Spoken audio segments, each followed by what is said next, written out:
Welcome back my dear friend. Want to control who see your Instagram post and storage? In this quick guide I will show you exactly how to make your Instagram account private in under 2 minutes. It's the easiest way to boost your privacy, protect your personal content and stay in control. Let's dive in.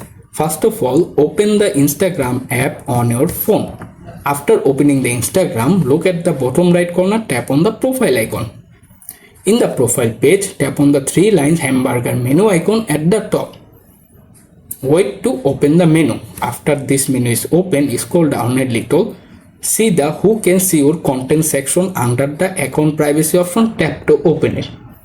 After this page, look at the top. See the private account option. Right now this option is maybe turned off. So simply hit the toggle button. Then a pop-up message will appear. Confirm by tapping switch to private again and wait to turn it on. And that's is how you can easily make your Instagram account private. Thanks for watching. If this tutorial helped, hit like, subscribe and turn on notification bell icon for more fast, easy to follow tech guide and Instagram tip. See you in the next video.